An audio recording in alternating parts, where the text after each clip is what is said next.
Ici, nous allons partir d'une hypothèse, d'un postulat, et expliquer l'idée de l'organisation vivante au travers d'une métaphore.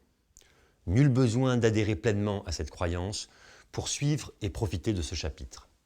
Laissez-vous juste infuser, sentir et imaginer ce que pourrait changer dans le très concret de votre projet ou de votre organisation, cette hypothèse, ce pas de côté, quant à notre vision du monde. Imaginons que lorsque des personnes décident de réaliser un projet, de créer une organisation, une entreprise ou une association, ils répondent en réalité à un sentiment plus fort qu'eux-mêmes, une sorte de désir irrésistible à concrétiser. Partons de l'hypothèse qu'en réalité, ils captent l'appel d'un besoin pour notre monde, notre société, notre système ou l'écosystème plus ou moins grand dans lequel s'inscrit le projet.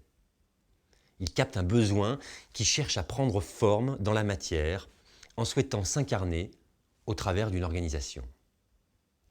Contrairement à l'idée qu'une organisation serait créée en réponse aux besoins des individus qui la constituent, besoin d'entreprendre, besoin d'argent, de travail, de reconnaissance, de pouvoir, de lien, de réussite ou d'épanouissement personnel, l'idée de l'organisation vivante part du principe qu'elle serait un être vivant.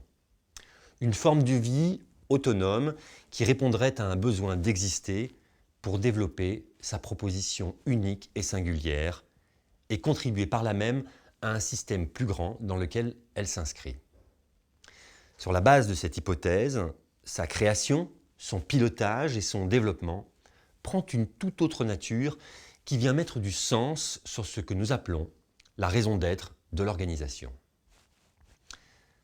Si cette organisation est une entité autonome, sa raison d'être est donc à découvrir et non à décider par des personnes. C'est pour cela que nous parlons d'émergence de la raison d'être et non de décision de la raison d'être. La question sous-tendue pourrait être, si cette organisation n'existait pas, qu'est-ce qui manquerait au monde? Quelle est la proposition unique de ce que fait, propose ou met en œuvre cette organisation? Quelle est sa contribution singulière dans l'écosystème? La raison d'être peut se transformer durant la vie de l'organisation. Elle n'est pas figée, puisqu'elle cherchera forcément à s'affiner, à se révéler de façon de plus en plus précise durant sa vie et les événements sur son chemin. L'émergence de la raison d'être est avant tout liée à une écoute et une lecture fine des signaux faibles et des signaux forts, internes et externes, de la vie de cette organisation. Il s'agit davantage de capter et d'écouter ce qui est là et ce que nous dit l'organisation, plutôt que de vouloir lui imposer notre propre vision. Une fois posée et ressentie comme ajustée, c'est toute l'organisation, chaque action, chaque projet, qui peut systématiquement être confrontée à cette raison d'être afin de vérifier l'alignement entre l'action possible et sa mission profonde. C'est ce que nous appelons se mettre au service de la raison d'être d'une organisation.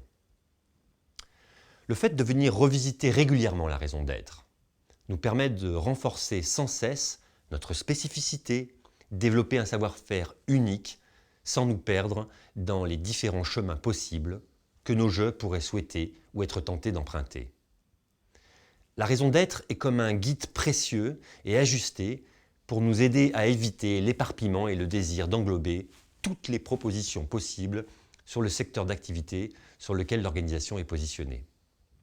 Souvent, nous nous perdons par peur de ne pas répondre au marché sur lequel nous nous inscrivons, d'être dépassés par la concurrence, de passer à côté d'une opportunité.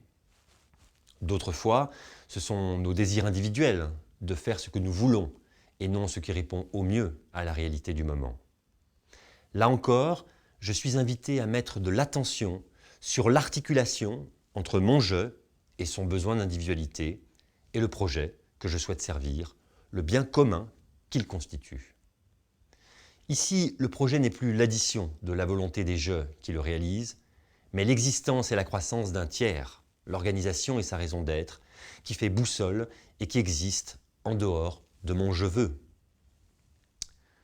Comme un être vivant, l'organisation va grandir et se construire sur la base de ses besoins et du chemin qu'elle emprunte. Comme le corps humain, qui a besoin d'un cœur, de poumons, d'un estomac, du cerveau et du sang pour fonctionner. Notre organisation, pour se mouvoir et s'épanouir, va donc se doter d'un squelette d'organes et trouver sa source d'énergie. Dans cette métaphore, ces organes représentent les différents rôles dont l'organisation a besoin pour se développer. Ces rôles, parfois ces cercles, dont nous parlerons plus en détail dans un prochain module, sont les organes nécessaires à son développement naturel. De fait, ils sont en évolution constante, modelés par la réalité interne et externe de la vie de l'organisation. Elle n'est donc jamais figée et elle s'adapte constamment à son environnement et la réalité qui l'entoure.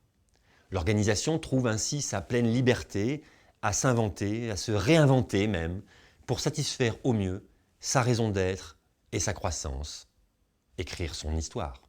Plus ces organes sont en coopération, en interdépendance les uns avec les autres, tous centrés sur leurs fonctions propres au service de l'objectif commun.